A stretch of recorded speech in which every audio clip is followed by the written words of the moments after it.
ये बिहार है। इस वक्त यही बिहार है।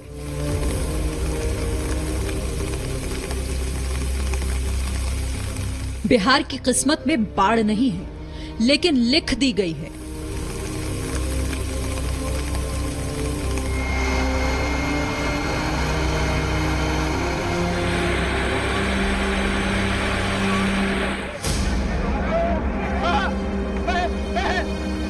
बाढ़ में डूबा बिहार यहां के लोगों का अधिकार नहीं है, लेकिन मान लिया गया है।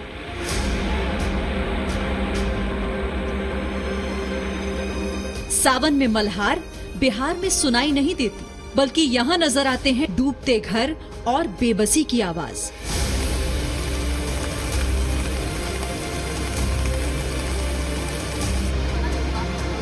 साल दर साल बिहार में क्या देखते हैं आप?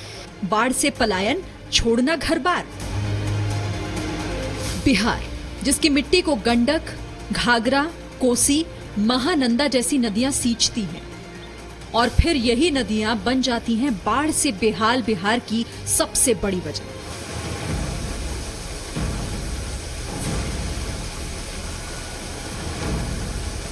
मगर इन हालातों के लिए सिर्फ नदियां ही नहीं जिम्मेदार हैं।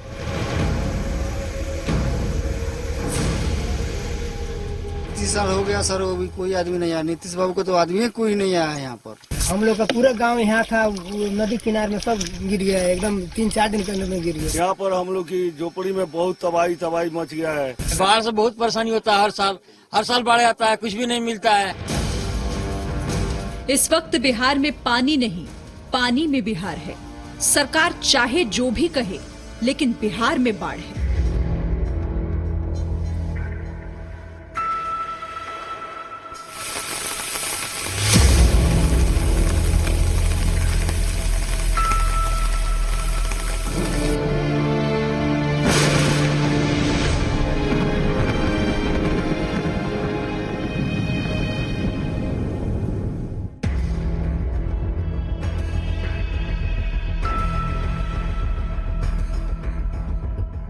जो तस्वीरें आप देख रहे हैं, इस वक्त बिहार की सच्चाई यही है। आप चाहे आसमान से देखिए या जमीन के रास्ते पहुंचिए,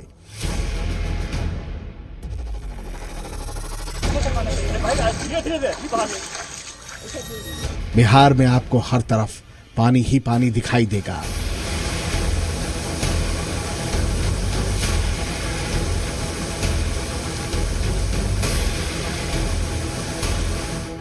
और सिर्फ एक या दो जगह नहीं, बल्कि बिहार के 10 जिलों में यही हालात है।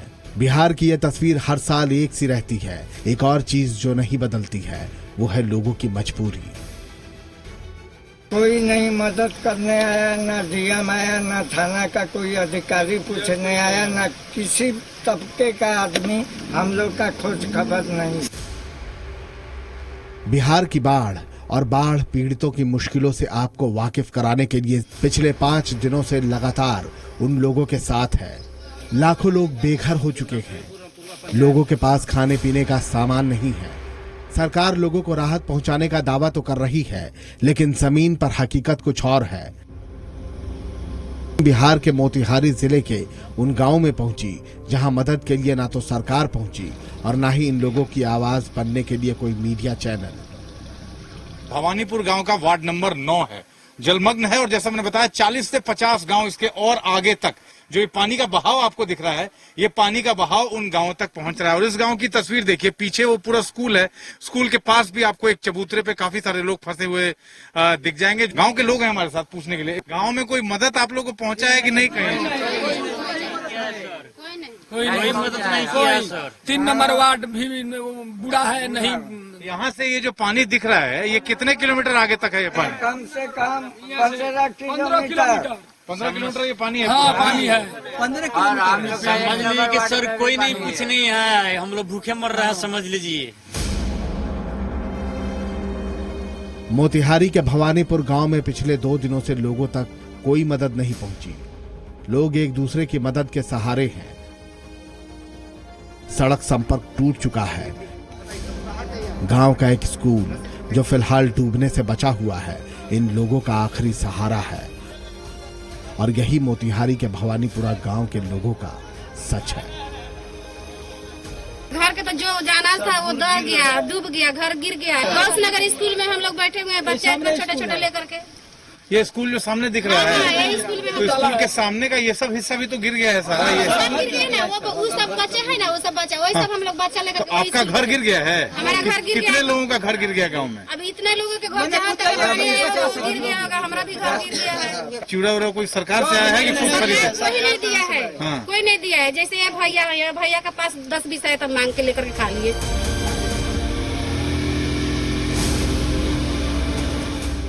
कहते हैं डूबते को तिनके का भी सहारा होता है। बाढ़ पीड़ितों के लिए ये सहारा है एनडीआरएफ। बिहार में बाढ़ में फंसे हुए लोगों की मदद के लिए एनडीआरएफ और एसडीआरएफ की 20 से ज्यादा टीमें तैनात हैं।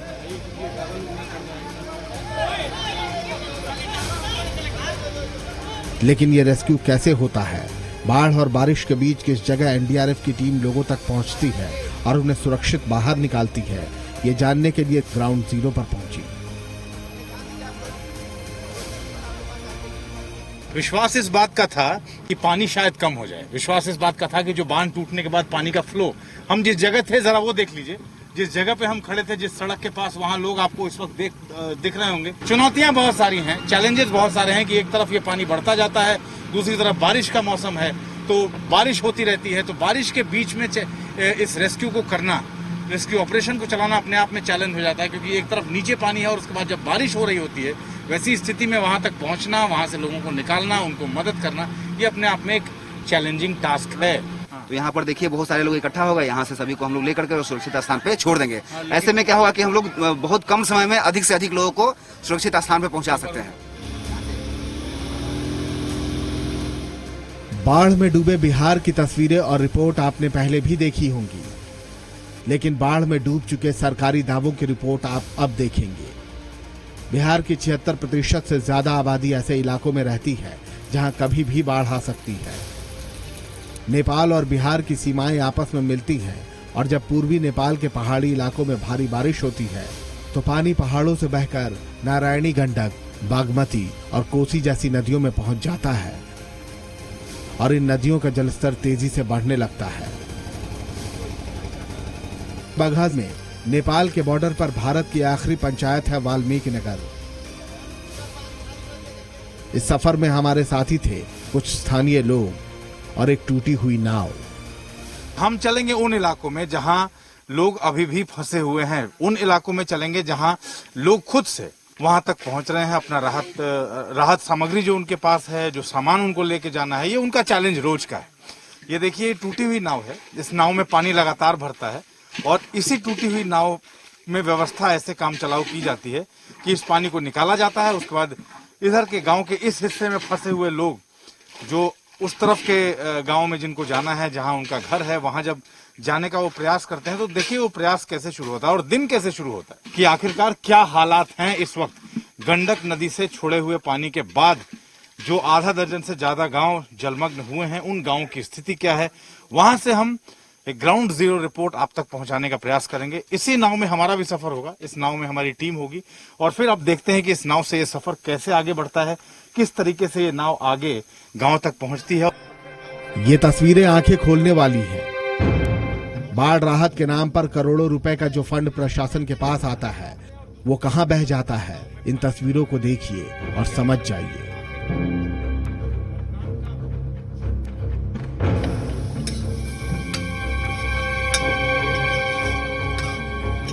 मेडिकल का भी इधर व्यवस्था नहीं है।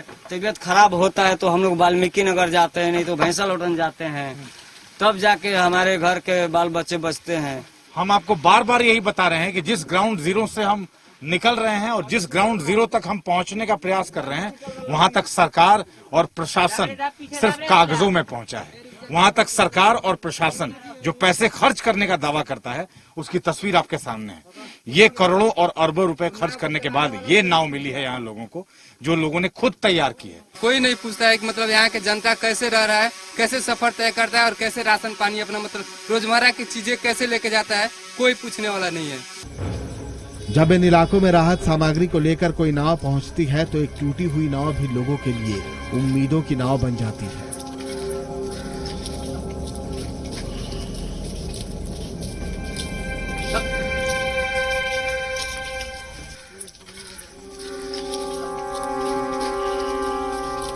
इस गांव में बाढ़ का पानी उतर चुका है, लेकिन तबाही के निशान बाकी हैं।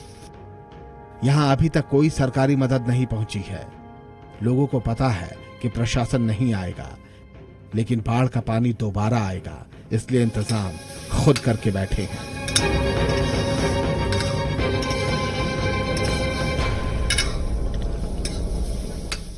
ये तस्वीर पूरे देश के लिए देखनी जरूरी है। ये तस्वीर इसलिए देखनी जरूरी है क्योंकि ये तस्वीर उस सच को बताती है जो सच अब तक आपने शायद नहीं देखा होगा। ये तस्वीर उस सच को बयां करती है जिसमें करोड़ों और अरबों रुपए बाढ़ राहत के नाम पे खर्च करने का दावा किया जाता। और आप देख लीजिए कैसे इन घरों में पानी भरने के बाद ये व्यवस्था लोगों की खुद की बनाई हुई है। कैसे इन घरों में पानी आ जाने के बाद अब लोगों को मालूम है कि अगर जान बचानी है, बच्चों को बचाना है, सुरक्षित रहना है, तो ऐसी व्यवस्था खुद की करनी पड़ेगी। तो अपने घर में जो चौकी, जो तख्त रखी हुई थी, उसको अब उन्होंने एक मचान, ये मचान देखिए कैसे व्यवस्था खुद बनाई गई है। गांव में पानी चाहे पहले से कम है, लेकिन सरकार और प्रशासन के लिए इन बेसहारा लोगों का गुस्सा कम नहीं हुआ। यहाँ पहली बार किसी ने इनकी बात सुनने की हिम्मत की है, इन्हें अपनी मुश्किल कह सुनाने का मौका दिया है। हम लोगों को कोई सहारा अभी तक नहीं मिला। यहाँ हम लोग कम से कम 30 बरस से इस चकदहवा गांव में रहते हैं। 30 साल से यही लिख करके जाता है कि आगे सरकार से सुनवाई होगा। लिख के जाने के बाद कोई सुनवाई हम लोगों को नहीं होता है। हम लोगों को आज तक कोई सरकारी माई बाप अभी नहीं हुआ कि हम लोगों को मत। लड़का पेट में औरत का मर जाता, रास्ता नहीं के, बाढ़ में दहत आदमी, कितना बच्चा यहाँ मर गई, बूढ़ा मर गई, दवाई बिना खैला बिनू। मेहरारू के पेट में लड़का है जब खत्म हो गए। जब रास्ते नहीं खे, आदमी जा ही नहीं खे पाओ, पीरा के मर जाता, बच्चा मर जाता। बिहार के इन गाँव में बाढ़ तो हर साल आती है, लेकिन प्रशासन की मदद सिर्फ कागजों तक सीमित रह जाती है। ग्राउंड रिपोर्ट का दूसरा पड़ाव, दूसरा गांव, ग्राम झंडुआ। ये रास्ता चूंकि बारिश के बाद, अब बाढ़ के पानी के बाद और बारिश के बाद पूरी तरह से खराब हो चुका है। झंडुआ गांव में आप ये सोच लीजिए, ये पूरा बहाव क्षेत्र है और ये पूरा हिस्सा खेती है। ये खेती जलमग्न हो चुकी है। यहाँ पानी लगातार, चूंकि गंडक नदी के बांध पर पानी लगातार वहां से आ रहा है बारिश के बाद। लोग अब गांव में फंस चुके हैं, यहां से निकलने का रास्ता नहीं। बाढ़ में डूबे बिहार की रिपोर्टिंग के दौरान हम कई गांवों में गए, जहां हमें कहीं बाढ़ का पानी भरा हुआ मिला, कहीं पानी उतरने के बाद बाढ़ की तबाही की तस्वीर दिखी। लोगों के चेहरे पर परेशानियां दिखी। अगर कुछ नहीं दिखा तो वो था सिस्टम, प्रशासन के नुमाइंदे और सरकारी वादे। ग्राउंड जीरो के तीसरे पड़ाव बिंटोली गांव से हम इस वक्त निकल रहे हैं। पूरा हिस्सा जलमग्न है और आप ये सोचिए, इस गांव में हमने कोशिश की, आवाज भी लगाई कि शायद किसी से बात हो जाए। इस वक्त इस गांव में कोई भी नहीं है। आप स्थिति की त्रासदी और उसके वो जितना भयावह स्थिति है उसका अंदाजा आप लगा सकते हैं। इन तस्वीरों को आपको दिखाने का मकसद ये है कि आप ये समझ पाएं कि बिहार के बाढ़ की त्रासदी की जो तस्वीरें अब तक आपने देखी हैं, मुझे ऐसा लगता है कि मैं जहां तक पहुंचा, जिन लोगों से आज मिला, वहां पिछले कई वर्षों से न तो प्रशासन पहुंचा है, न सरकार पहुंची है, न सरकार का कोई प्रतिनिधि पहुंचा है।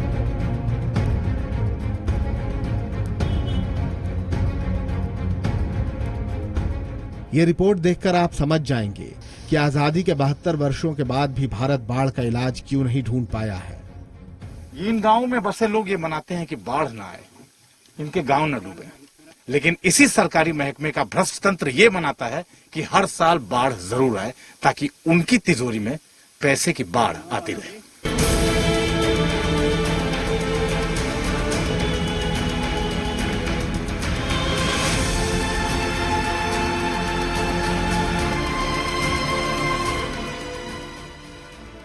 और इन गांव में रहने वाले लोगों की आवाजें देश को सुनाई, जो सरकार के कानों तक पहुंच ही नहीं पाती, और अगर पहुंच भी जाए तो सरकारें उन्हें अनसुना कर देती हैं। बाढ़ की तरह ये भी बिहार की वार्षिक त्रासदी है।